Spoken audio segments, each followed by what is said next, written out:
Hello and welcome back to the Book Marketing Tips and Author Success Podcast. This is Penny Sansevieri and Amy Cornell, and we are back with something that was inspired by comments that we've been getting on our blog from authors who are sitting there thinking, I feel like something's broken and I don't know what's broken and I don't know where to fix it. And, a lot of times we hear from authors who say, I'm doing all the things and nothing is working. That was sort of the tone of many of these comments. So hence we decided to create a podcast dedicated to all of you who feel like something is broken, but you're not sure what to do. And you feel like if you could just address that one thing or maybe several things, you might be well on your way to selling more books. And so what's the first thing that we look? I mean, it feels a little bit like we have kind of this master plan when Amy and I look at books as they come in, or authors who come to us and say, I don't know what I'm doing wrong. And I would say, if you were to ask us, what is the first thing that we look at? I would say it's the obvious things, because it's hard to know what the author has done on their own. So we're sort of starting just looking at some of the things that kind of stand up and slap us in the face, so to speak. Yeah, that's right. It's kind of like when you go into the doctor for something that's bothering you, and they're still going to run a variety of tests. They're going to ask you a lot of seemingly basic or potentially what you think might be unrelated questions, because everything works together. All of it matters. Sometimes really minor things can make a big impact on the rest of your work or the rest of your efforts. And that's when I think it gets really hard for a lot of authors to kind of sift through everything, Penny, and figure out what's really, where do I start to fix things also, because it's easy to get distracted by all of the different things. And honestly, looking at the obvious things, that's what it kind of puts us in the role as a potential buyer too.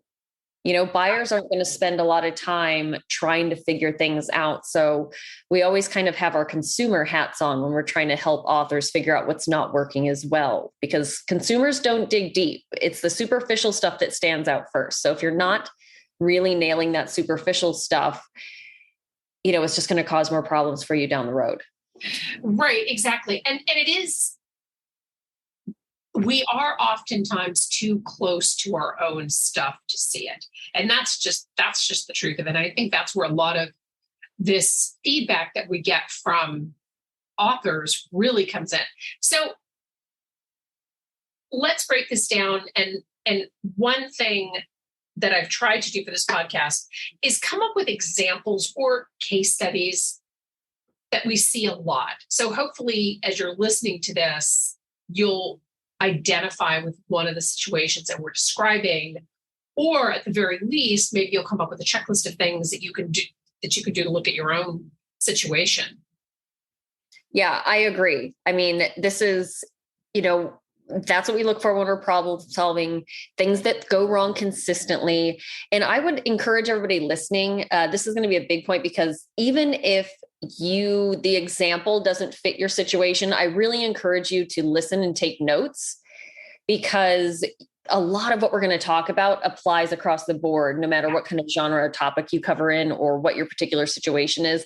A lot of these things, like we said, sometimes they're small, less obvious things that build up, and it's kind of a snowball effect that create problems for you. So if our example happens to be for fiction and you write nonfiction, don't tune us out. Please stick in there and listen to all of the tips that we have, because they all matter.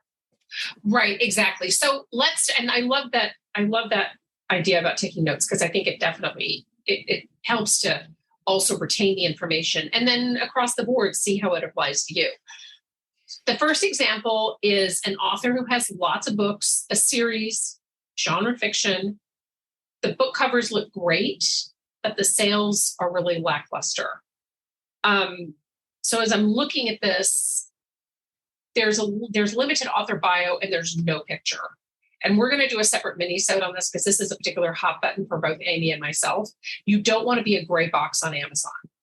Author bios are more important than most people realize. And I know it sounds weird, like we're talking about book sales and I start off with this author bio, but it absolutely makes a difference. For nonfiction, it's another opportunity to convince people you have the background to be an authority to write on the topic that you're that you're publishing.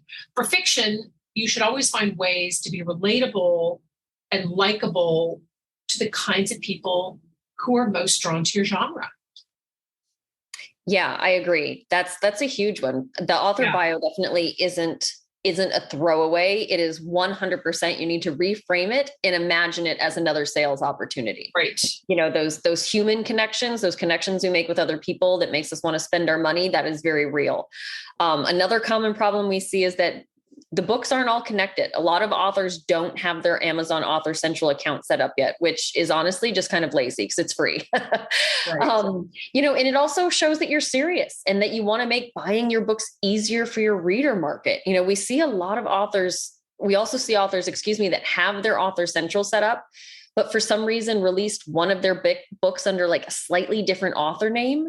So that book is just kind of in limbo and it's not clearly related to your other work. And it makes it nearly impossible for readers to find otherwise. So if they get a referral from someone and they throw out a title in your name and they're looking for it and it's not connected with your other work, you know, they're going to move on. So it's a seemingly simple problem, like not having all your books connected, not claiming your Author Central and having that one place for readers to go to buy all of your work. But it absolutely has a huge impact on your potential sales numbers. Yeah, it really does. And I'm glad that we started off with that because it is something across the board, regardless of your genre, that authors forget to do. While we're on the subject of making it all about readers, the author may have a great website, but no newsletter sign up.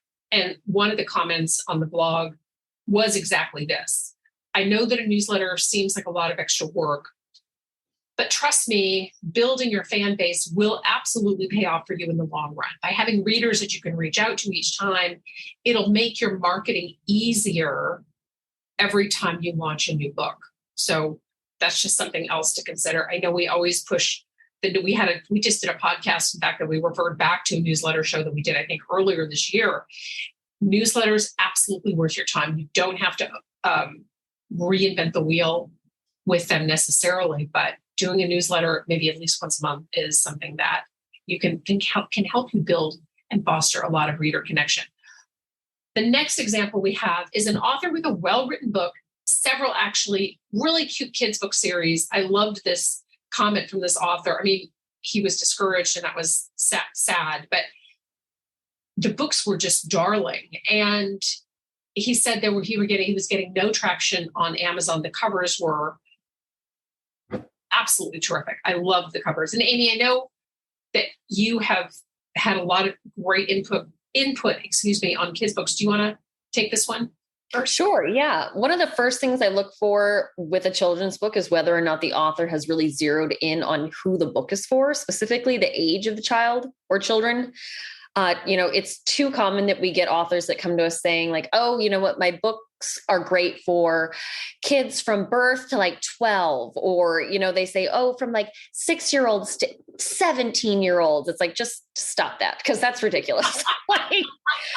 Like, not just is that likely very inaccurate if you actually are around kids, but it also makes your marketing and your targeting very broad and chaotic, which means you are likely not connecting particularly well with any particular parent or family or child age range or anything or teachers. You know, you got to run the whole gamut. So, you know, just know parents that are listening are probably nodding, but parents don't want to think that hard, you know, and you definitely are not going to get parents wasting money or time on a book that's not going to be appropriate for their kid.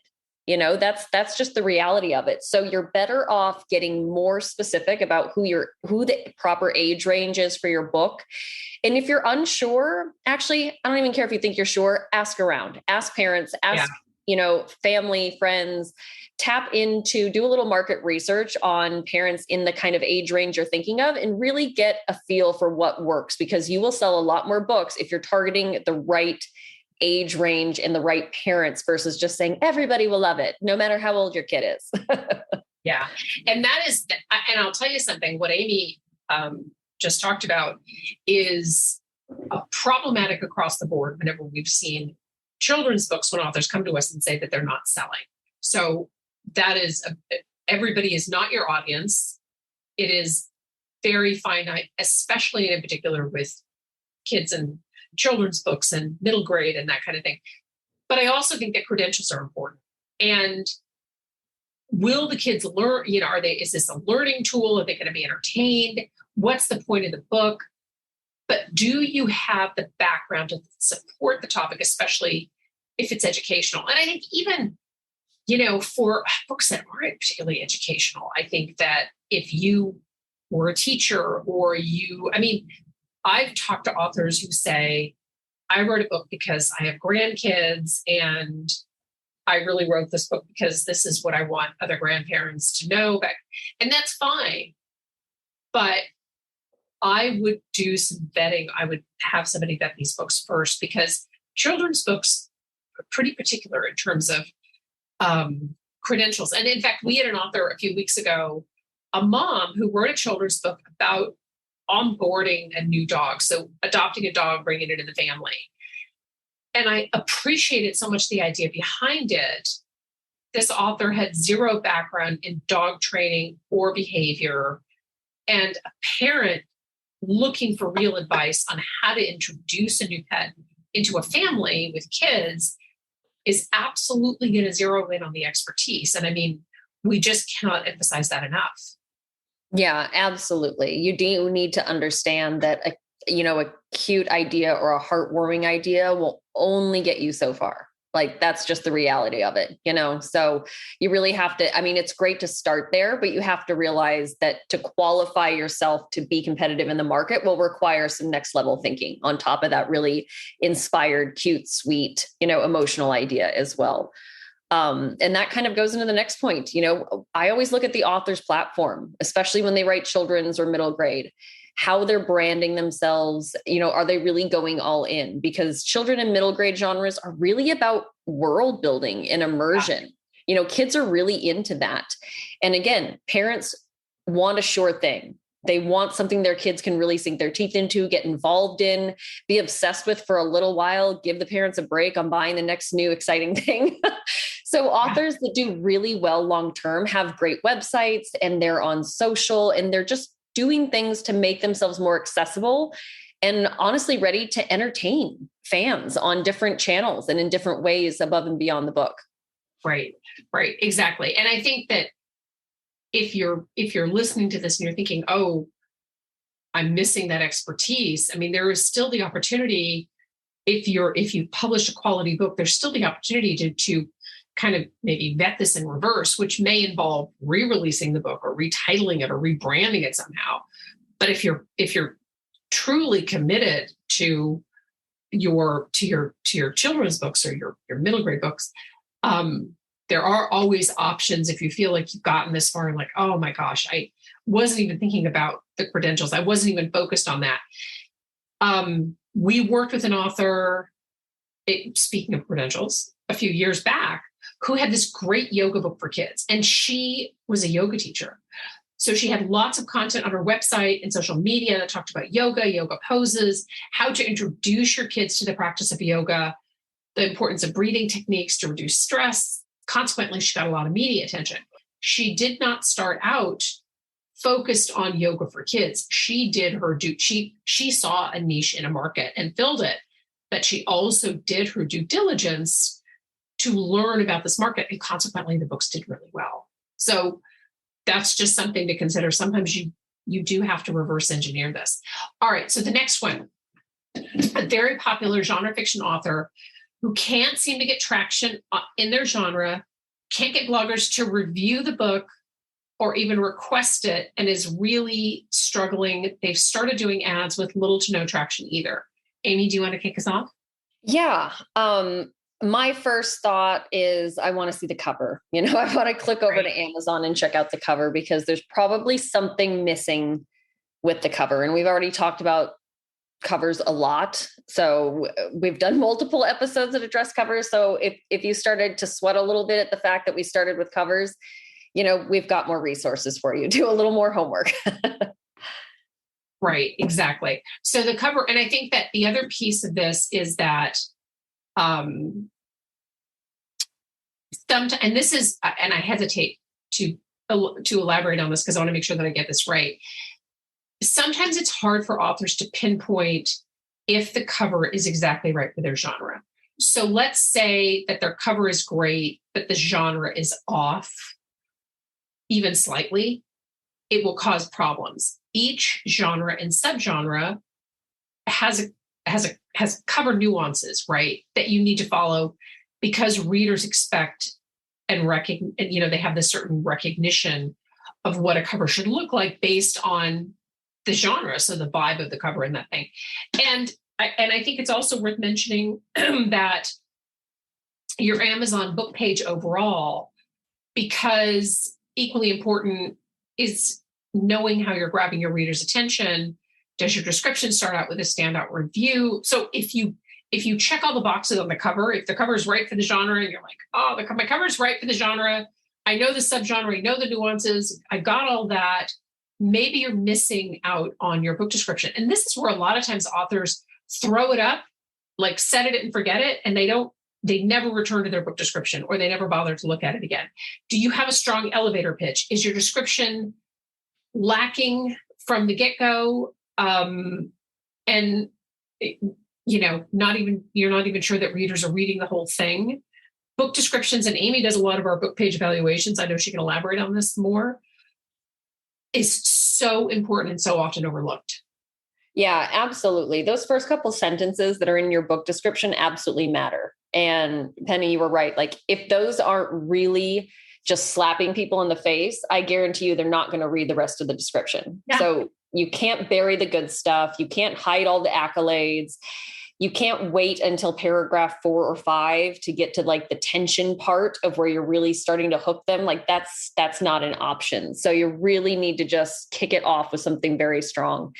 And this goes broader too. Like we mentioned previously, everything is connected. So if your cover isn't right for your genre or your description isn't hitting it out of the park, there's a really good chance that you could be pitching the wrong book reviewers and influencers. Yes. You could be slightly off on who you're reaching out to. And maybe your book really isn't what they're interested in because you've got this idea in your head of where your book belongs.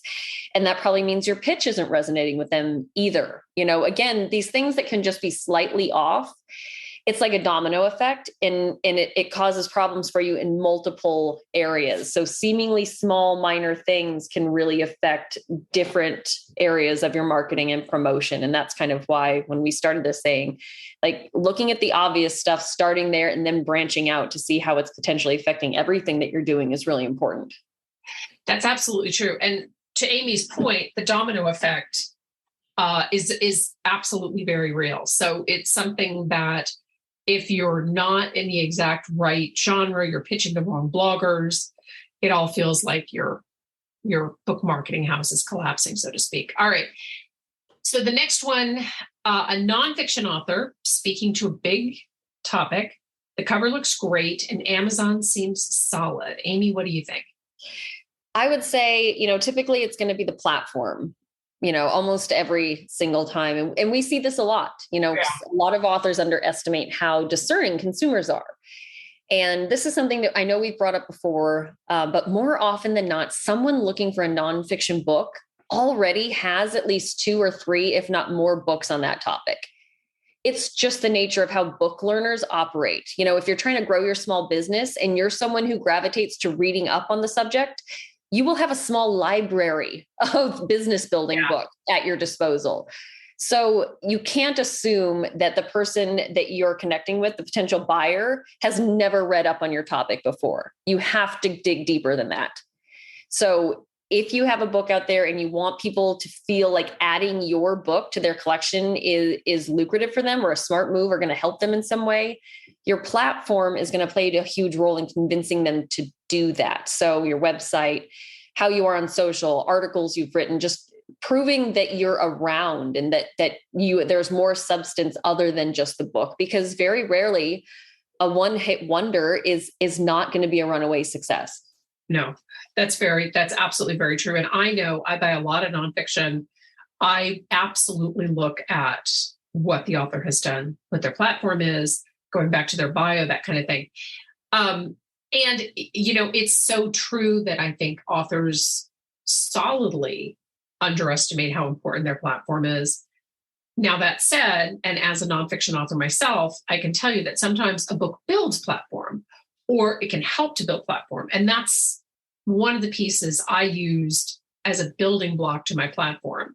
But I also did other things. So I didn't just say, hey, book, build my platform for me. I mean, I did speaking and I blogged, and the book was one of many things as opposed to just the thing itself. So just something to kind of keep in mind. All right. So we're staying with the nonfiction author, this time with a great platform, great book cover, but the book isn't selling. And right out of the gate, Amy, I'm going to say, and this is kind of cheating, but right out of the gate, I would say it's probably the book description. What do you think?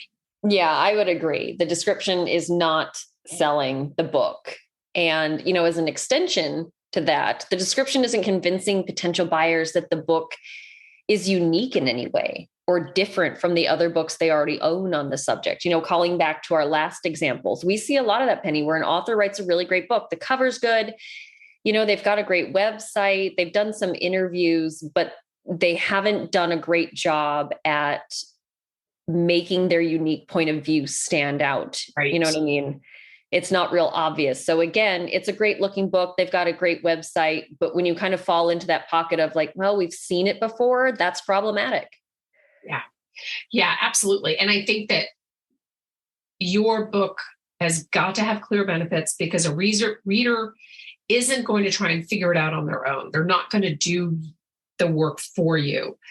They're definitely going to not going to spend money hoping that a book is going to be exactly right. And the other piece that you have to be careful of too is, with this, is you may say, well, but, maybe I could just get them to buy the book. Well, sure. But if the book doesn't live up to its promise, and that's the promise that you make on the book cover or whatever, you're going to get a return. Amazon has a very robust return policy for both paperback ebooks and audiobooks. So you want to be careful of that, both to have a really solid description, but also not a misleading description. Not that any of our listeners would intentionally mislead any of their readers, but making sure that your description is spot on, because otherwise you've lost a sale. Even if you make a sale, you could lose a sale. This next one is my particular favorite. An author who is seeking more media attention and can't figure out why no one is responding to their pitches. So I'm going to tell you right off the bat, we have not a lot, but we have enough authors that have made it into this list that come to us wanting media, and they have maybe a so-so cover, a few reviews, right?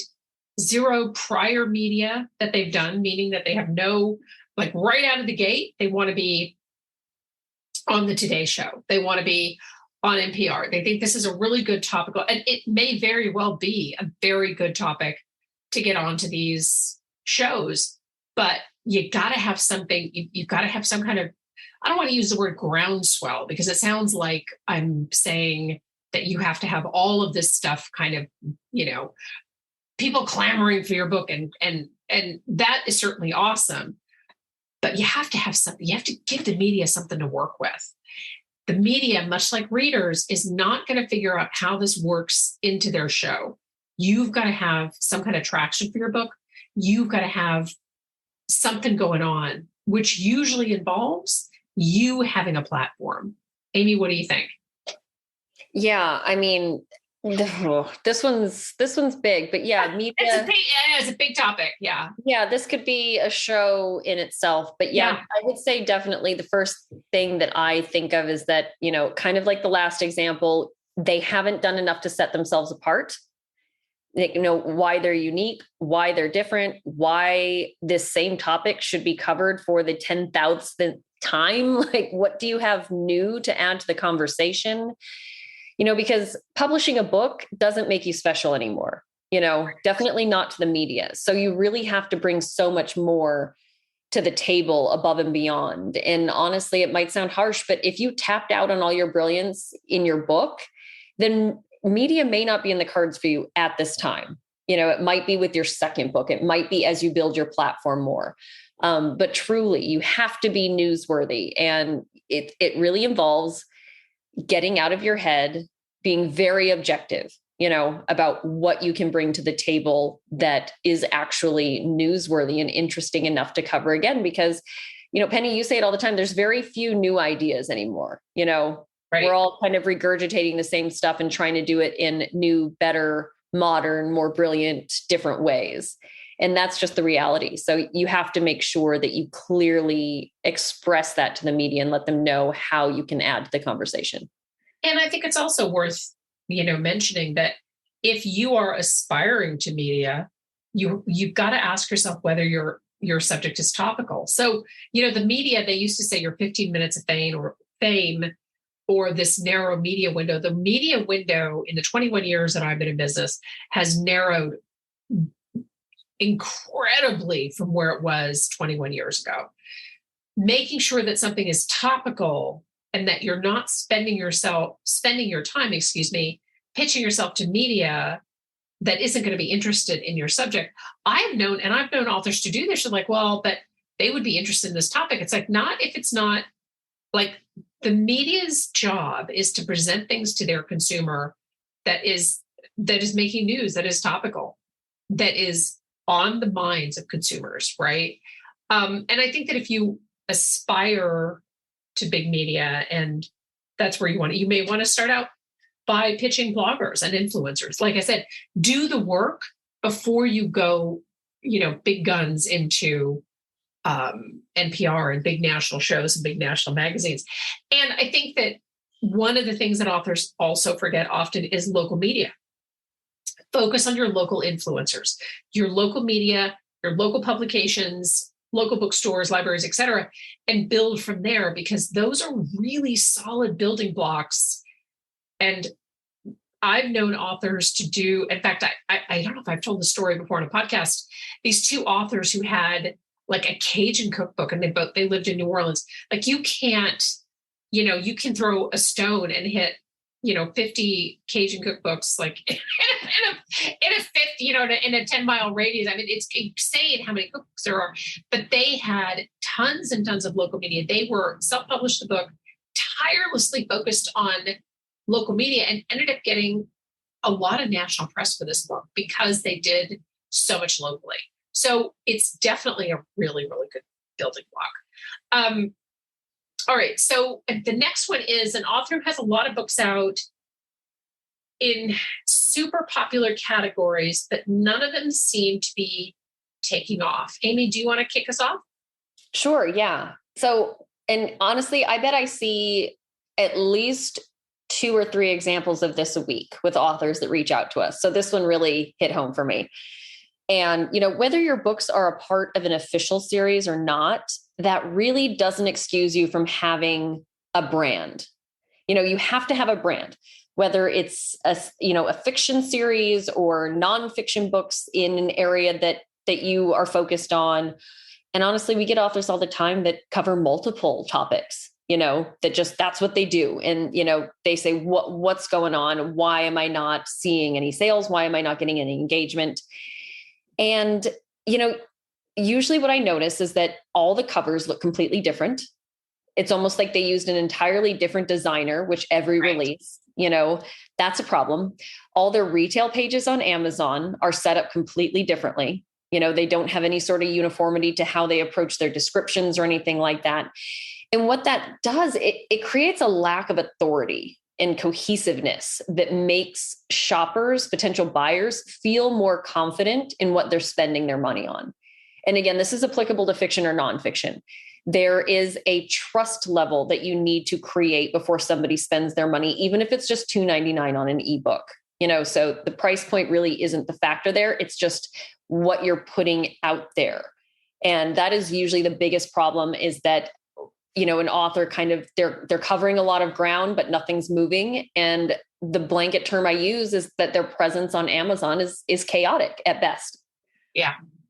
Yeah. And this is, it's an interesting, do your homework on Amazon, because there are a lot of really good examples of authors. And we actually work with an author that you can look at, Jenny Hale, who does not write anything in a series, but yet if you look at her books, you can tell that they're all part of sort of her brand, right? And I think that's really that's all that chaos that Amy sort of talked about leads into authors not paying enough attention to their own stuff, right? And their own housekeeping. And typically also these books are not connected on Amazon. So they're sort of scattershot everywhere. I think the other thing to ask yourself is how often are you releasing titles? So if you're writing fiction, I mean, you really need to be putting out a book a year. If you want to be an authority author in a nonfiction topic, you really should think about putting out a book a year or maybe 18 months. But consistency matters. And believe it or not, shoppers do look at publication dates. They look at, especially with topics for you nonfiction authors, especially for topics that have expiry dates or new changes. So anything related to health and even money, business books, you can kind of have like From Good to Great, I think was released, I don't know, was it whatever that was, 7 or 10 years ago, maybe it was longer. That book is still as relevant today as it was then, but not all business books fall into this category. So they do look at, keeping fresh content out there that ties into what Amy said, but everything that you put out there says something about you as an author, as well as your brand. And people spend money on brands they connect with and feel like they can count on or, for good advice. Yeah, absolutely. And, Penny, you've said it before, there are definitely genres where those readers gravitate towards series more often than others. And that's another thing too. So if you're in one of those genres where a lot of the readers prefer to read series versus standalone books, you really have to stay competitive with your release schedule, like you said, because if they notice that you sometimes will randomly take 2 or 3 years to come out with another book, they don't want to get hooked and think they're going to have to wait forever for the next book, right? Like that says something about who you are as an author and how you approach writing books. So it all speaks to that. And marketing consistency is also key. I mean, that seems like an obvious one considering this is a book marketing podcast, but more specifically, you really need to be focused on promoting every book that you release. You can't just abandon your last book and start over with the latest one because you never build anything that way. That's how you approach your promotion. So yeah, obviously spend more time on a new release. You absolutely should be doing that. But you can't just let your previous titles lag on reviews or collecting virtual cobwebs, because that really it doesn't help your brand. It doesn't help the overall look of your brand and what you're putting out there. And it definitely doesn't help you long-term, because think of all that effort you're putting in to get that book out there to then just leave it languishing, Right. Exactly. No, that's an excellent point. And I think authors oftentimes forget to promote older books. And I know we have a podcast coming up that talks about, failed book launches, but also, what happens if you launched a book a year ago and all of a sudden maybe life got chaotic and then now you think, oh, well, and I heard this a lot in 2020 where they said, well, I released a book and was supposed to do all these things and all the things canceled and now I'm ready to promote it. And I think there's nothing wrong with promoting older books. Authors oftentimes get discouraged as books start to age. They kind of ignore their backlist, which can really be golden for book sales. So just keep that in mind. And I think to that point, your book is aging and you have no reviews. What should we do here? Oh, this is, I know this is a hot button for Amy. That's why I'm having her comment on it. I know it is. Honestly, it makes you look lazy. And even worse, and I realize this is getting harsh, but it makes you look unlikable. No. Truly. Not that I can't be unlikable all on my own. I don't have any books, but we are talking about authors. But truly, it's tough to hear, but I think it's a safe bet that most of us and everybody listening, we know at least 5 people who could come through and buy a book and post a constructive review for a new release. So, and I use that because it really shows what a dramatic impact no reviews can have on a book. Oh, yeah. Yeah. So books that have been out for even a month or so without any reviews, it's already getting a little iffy. It's like, okay, a month is long enough to read a book usually. But then you start getting into the 6-month mark or even a year mark with no reviews or maybe just a couple ratings, which is almost even more cringy. But you might as well at that point just wrap a bunch of caution tape around your Amazon page and tell people to stay away, because truly it comes to the unlikable factor. That more than anything, I think even more so than an iffy cover or a lackluster description, a book that's been out a while with no reviews. All a potential buyer could think is, well, apparently nobody bothered to buy it and certainly nobody likes it. So, which is awful. And we don't want anybody to be in that position, but you got to do something about it, Yeah. I think we're going to get a lot of hate mail from this, but I know. What do you mean it makes me look lazy? But I think there's a separate podcast that we should do about, do you know what your book is saying about you? Because it's a very real thing. Yeah, absolutely. Because it's not because I'm saying you are unlikable. Now Penny's made me feel bad. but truly from a shopping perspective, we are trying to get real with you about what that says to somebody shopping on Amazon. And sadly, sometimes going to worst case scenario is what gives you that kick in the butt to kind of start doing things about it. But a lot of authors kind of jump into the marketing part of this completely unprepared because they've already put a bunch of time and energy, blood, sweat, and tears into actually getting the book out there. And we understand it's easy to want to take a break for a little bit, but It's a business. If you release a book, you are starting a business and you really have to plan ahead. And part of that planning is also understanding the basic expectations of the market that you're entering into. Yeah. And, you'd never start a business without being prepared. And I get it. The prep isn't fun. It's not glamorous. In fact, I talked to an author 2 weeks ago, and this author said to me, if I had known how much work was involved in publishing a book, I'm not sure that I would have published it. And her books were fantastic. So I'm really glad that she did. But the reality hits you. And this is why I say, you got to invest in your own success. And we're grateful that you're listeners to this podcast. I also always recommend finding writers' conferences to attend. Many can now be attended virtually. A lot of them are doing hybrid versions. Invest in your success. Get out there and learn so that you know what you don't know what you don't know. And if you step out and spend a little bit of time learning, even if it's just a couple of hours a month, you will be head and shoulders above most of the authors out there who literally, we've had situations and we've seen this many times where authors throw a book up on Amazon and hope that, readers just show up. Publishing a book is not the field of dreams. I love that analogy.